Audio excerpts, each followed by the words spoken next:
ಎಲ್ಲರಿಗೂ ನಮಸ್ಕಾರ. We are entertain ಚಾನಲ್ಗೆ ಸ್ವಾಗತ. ಇಂದು ನಾವು ಗುರುವಿನ ಬಗ್ಗೆ ಇರುವಂತಹ ಶ್ಲೋಕ ಹಾಗೂ ಅದರ ಅರ್ಥ ವಿವರಣೆಯೊಂದಿಗೆ ತಿಳ್ಕೊಳ್ಳೋಣ. ಈ ಗುರುವಿನ ಶ್ಲೋಕವನ್ನು ಯಾವಾಗ ಪಠನೆ ಮಾಡಬೇಕು ಹಾಗೂ ಅದರಿಂದ ಆಗುವ ಉಪಯೋಗವೇನು ಎಂಬುದನ್ನು ಈ ವಿಡಿಯೋದಲ್ಲಿ ತಿಳಿದುಕೊಳ್ಳೋಣ. ಈಗ ಗುರುವಿನ ಶ್ಲೋಕ.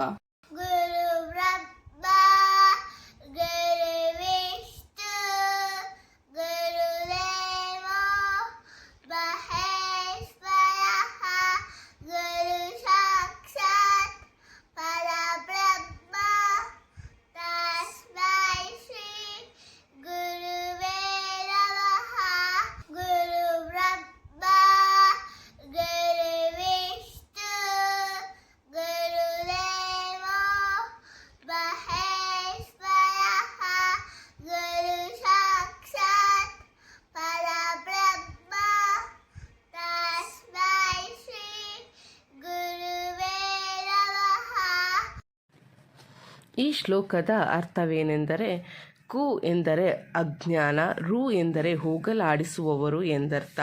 ಗುರುವು ಬ್ರಹ್ಮನಿಗೆ ಸಮಾನರು, ಏಕೆಂದರೆ ಹೇಗೆ ಎಲ್ಲ ಸೃಷ್ಟಿಯ ಮೂಲ ಬ್ರಹ್ಮ, ಹಾಗೆಯೇ ಎಲ್ಲ ಜ್ಞಾನದ ಮೂಲ ಗುರುವಾಗಿದ್ದಾರೆ.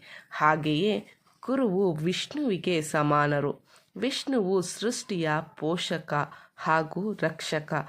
ಹಾಗೆಯೇ ಗುರುವು ಒಳ್ಳೆಯ ಜ್ಞಾನದ ಪೋಷಕರಾಗಿದ್ದಾರೆ ಹಾಗೂ ರಕ್ಷಕರಾಗಿದ್ದಾರೆ. ಗುರುವು ಮಹೇಶ್ವರರಿಗೂ ಸಮಾನರು, ಏಕೆಂದರೆ ಗುರುವು ಅಜ್ಞಾನವನ್ನು ಹಾಗೂ ತಪ್ಪುಗಳಿಗೆ ಶಿಕ್ಷೆಯನ್ನು ಗುರುವಿನ ಗುಲಾಮನಾಗುವ ತನಕ ದೊರೆಯದಣ್ಣ ಮುಕುತಿ ಎಂಬ ಸಾಲಿನೊಂದಿಗೆ ಈ ವಿಡಿಯೋವನ್ನು ಮುಗಿಸ್ತಾ ಇದ್ದೇನೆ. ಧನ್ಯವಾದಗಳು. ಈ ವಿಡಿಯೋ ನಿಮಗೆ ಇಷ್ಟವಾಗಿದ್ದಲ್ಲಿ ದಯವಿಟ್ಟು ಲೈಕ್, ಶೇರ್ ಆ್ಯಂಡ್ ಸಬ್ಸ್ಕ್ರೈಬ್ನ ಮಾಡಿ. ಬೆಲ್ ಐಕಾನ್ನ ಒತ್ತೋದ್ರ ಮೂಲಕ ಮುಂದಿನ ವಿಡಿಯೋ ನೋಟಿಫಿಕೇಷನ್ನ ಪಡ್ಕೊಳ್ಳಿ.